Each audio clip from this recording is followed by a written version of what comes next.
Everybody loves food, right? Yeah.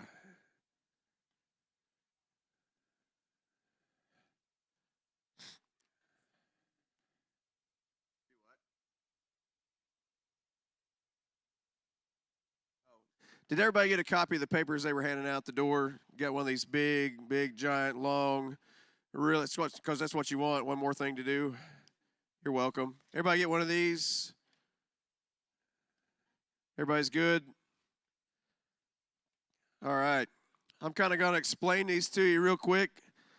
So if you've got your sheets stretched out there on your paper, I know you're going to look at them and go, "What in the world is this?"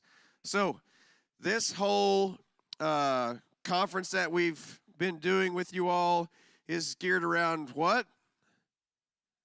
Disciple making. Yes, thank you so much. So what we wanted to do is give you, this is kind of a modified version of something that I do with Dare to Share Ministries called a strategic action plan.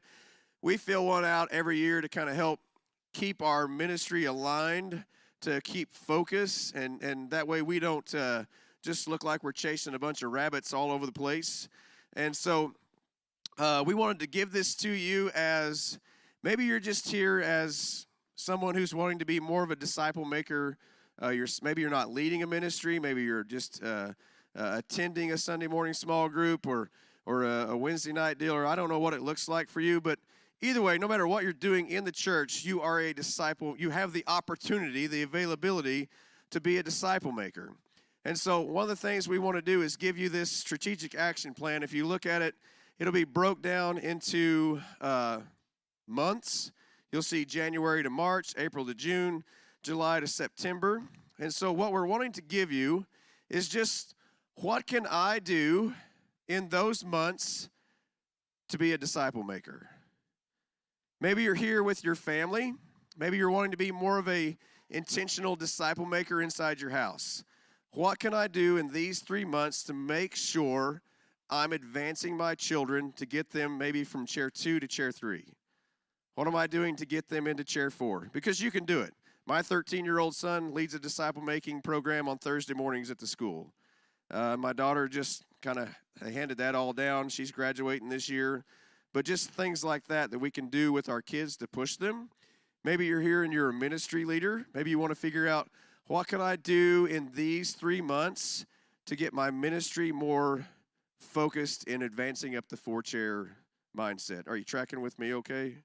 Yeah, because some of you may be like, I don't lead a ministry, but we wanted to give you a plan. Because do you believe every Christian really needs to have a plan?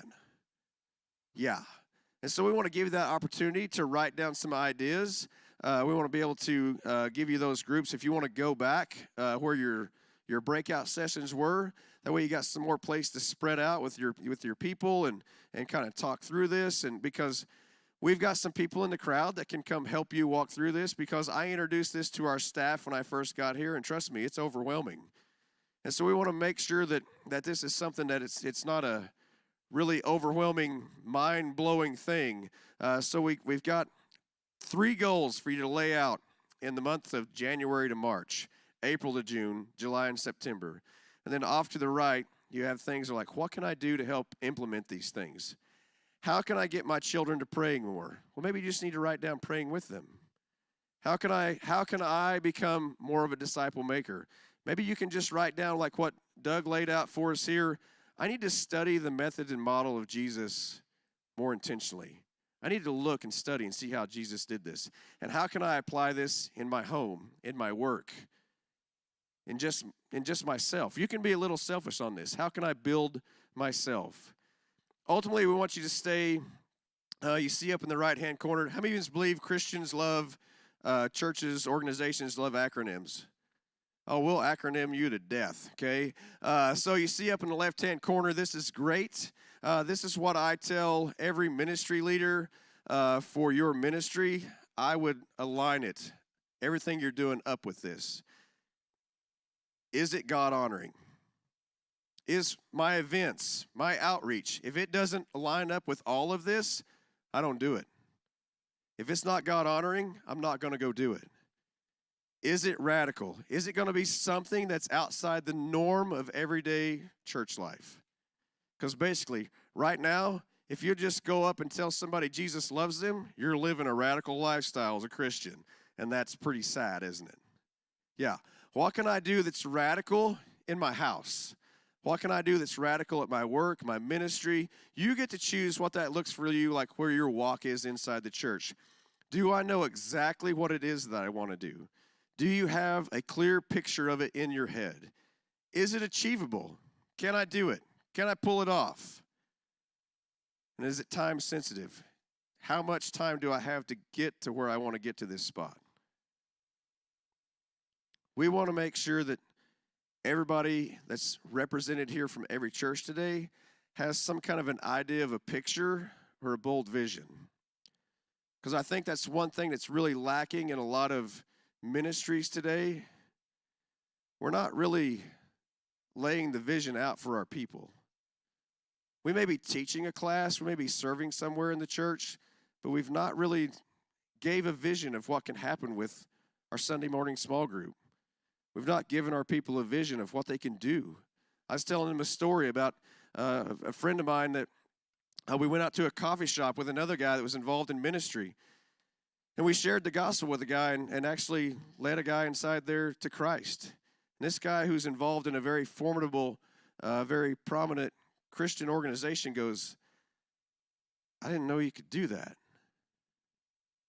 I said, yeah, it's not just a Sunday morning thing. It's not just a Wednesday thing. We want to make sure that you understand the vision that Jesus laid out for his disciples was not a religious organization thing. It was a lifestyle. It was an everyday thing. And sometimes we fail at letting our people know, you have permission to go do this. So I'm here to tell you today, you have permission to be a disciple maker. You have permission to share the gospel with someone. And that permission, it doesn't come from me. It comes from the Christ who died for you. It comes from the God who created you.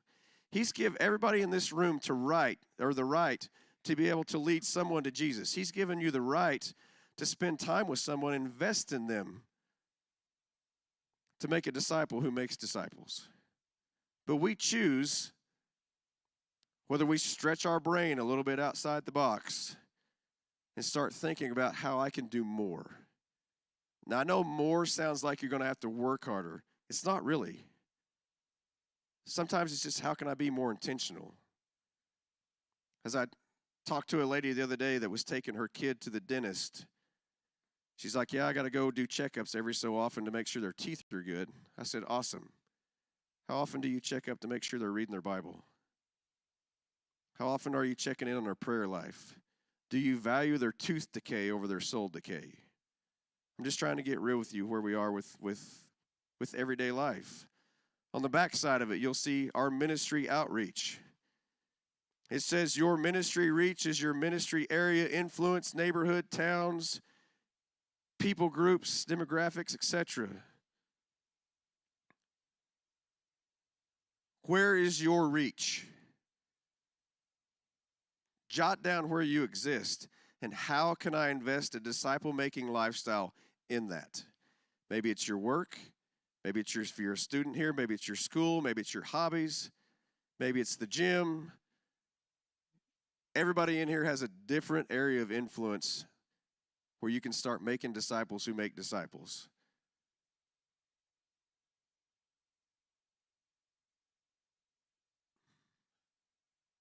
Don't limit yourself to just being comfortable in chair 2. Doug has done a great job of laying out what Christ has called us to be. You're here for a reason.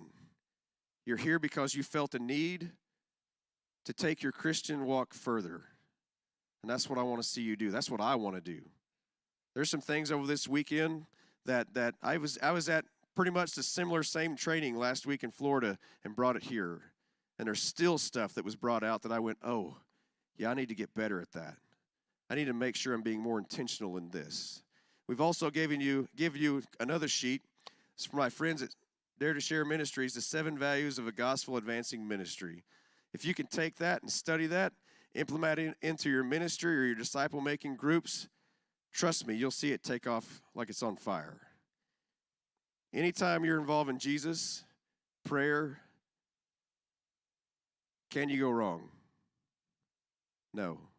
So are you ready to go to work? Yes. Are you tired? You look really tired. You look tired.